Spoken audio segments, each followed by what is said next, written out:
Hi, good morning. Welcome to another edition of Seamless 2025 podcast. Today I'm delighted to be joined by Ali Pakravan, Senior Account Executive at Paymo. Ali, welcome to the podcast. Pleasure's all mine, Akash. Thank you. Thank you so much. Ali, if you could give us a little bit of background about yourself. What have you studied and what are your likes? Thanks for the introduction. I think I have a very complex background. I was born and raised in UAE. Okay. My dad is from Iranian origin. My mom is from Philippines.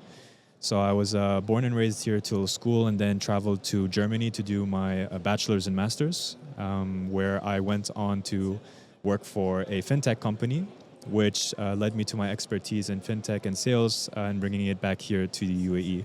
So a bit of business background, a bit of sales, and happy to be here now back in the UAE where I grew up. That's good. From your experience of studying in Germany and in the UAE, how would you say that has changed or defined your life? Oh, it's been a massive privilege. I mean, UAE, especially back in the past, was very booming and up and coming. There was a lot of construction, a lot of people coming in and out. So I would say I got a nice flavor of, let's say, good closed bubble and culture here. You know, we're protected from the rest of the world and we have a lot of privileges here. And then going to Germany, I studied in Berlin, where it's kind of the black sheep of Germany. It's a bit out there. It's like a melting pot of different cultures, opinions, voices. So it was very interesting for me to come from a conservative place to a very open place. But it also helped me understand who I am as a person and what are my values and how I fit in the world. So that's good. Yeah, that's good to hear. In terms of your FinTech, you said you've studied FinTech in college as well, and now it's obviously helping you with your day-to-day.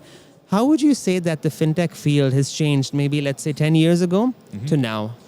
I would say it's up to the people who are inclined to innovate and accept change and change management. So I didn't study FinTech per se. I studied business administration and then a master's in business management.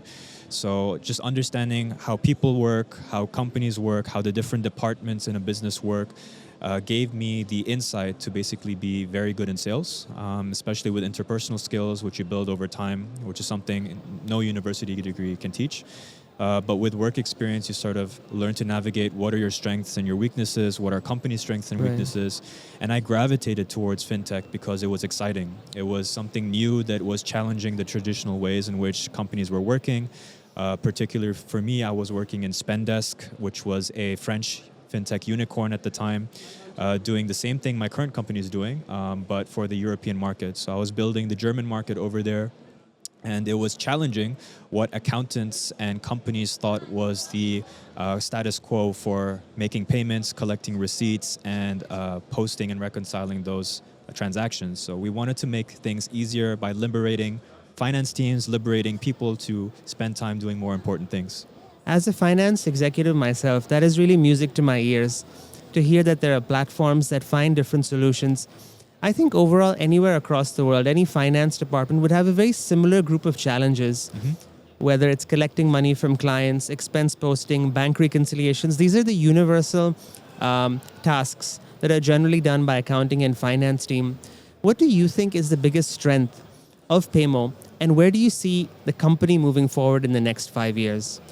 Oh, those are two very exciting questions. What I love about my job is I get to talk to different people, such as yourself, on a day-to-day basis, and I get to meet them at where they're at.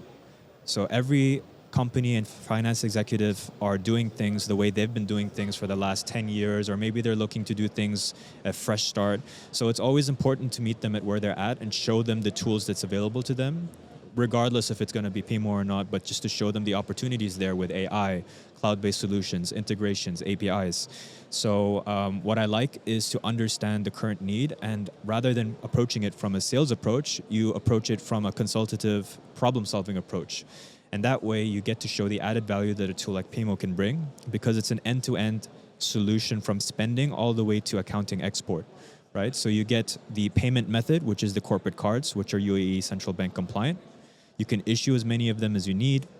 You can control them so that your staff use them responsibly, set approval logic to make sure that you're keeping people accountable, collect the receipts and export them all within the same workflow, right? This one central source of truth for your expenses.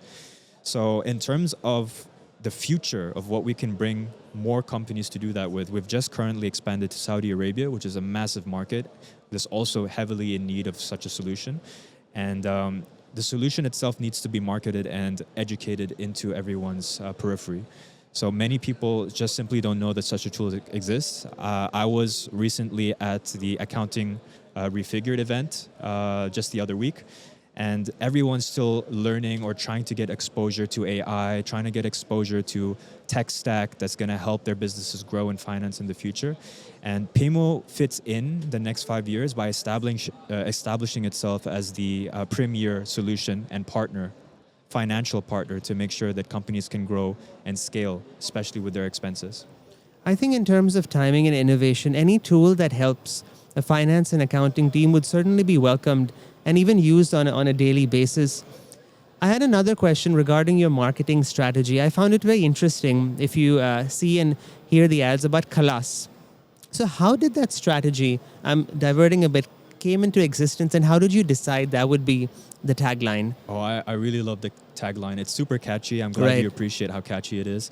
So Paymo, we've been very privileged to have a very smart and experienced and vetted marketing team. And so a lot of our success we attribute to how our social media presence has been by doing in-house ads that are super catchy and super, let's say, they have a really good hook. And previously, our hook has been petty cash, bye-bye. And we've used that for about 2 or 3 years now, and it's been super great because a lot of accountants resonated with that and are like, oh, I don't need to worry about petty cash anymore, bye-bye. And so with the next step of the company moving into Saudi, we realized we needed to localize the language a bit more and spread it also here in the UAE. So what would resonate with most Arab-speaking countries would be like khalas. Khalas, even if you're not a native speaker, you know, just means enough or finished, right? And so khalas, no, is just a rhetorical question. Isn't it enough that we have these manual processes? Isn't it time we stop having to chase down receipts or ask who's spending for what expense? So it resonated in a very powerful and condensed way, the pains that many people were experiencing, and made it funny and accessible at the same time. So I'm very happy about the way that turned out. And yes, the ads are quite catchy. I'm glad you mentioned about petty cash. Being in finance myself, petty cash isn't petty. It is something that every single company has to go through. It's important. It's a lot of expenses that different people do together that have to be cleared, reconciled, and all these steps in between. In terms of Paymo's growth journey, from the inception until now, how has Paymo differentiated itself from other players in the market, and how has it built brand awareness? I'm so happy you asked that, and I'm very privileged to be invited to this company and to share my expertise with this company and basically replicate, what we've been doing in the European markets. Is that much like the successes over there, they highly appreciate the level of service and quality of service after the sales happens. So Paymo has over 5,000 clients in UAE alone in 3 years, which is exceptional for any startup or any company in its own right. And it's now expanding already to a second market within just the third year. And part of that success is retention. Clients want to stay with us, namely because they see us not just a service provider, but as a financial partner. Right. So we offer unlimited one-to-one trainings, customer care, you have your own account manager. This is not some sort of commodity that you can just offer to people and leave them alone. As I mentioned earlier, this kind of space, especially in FinTech, requires education. It requires engagement. And that's something we heavily invest in to make sure that each and every one of our clients gets the same level of service and education that they deserve moving forward. Because your needs are going to change. One day, maybe you don't need the accounting integration. You just want to start with the cards and get rid of the headache.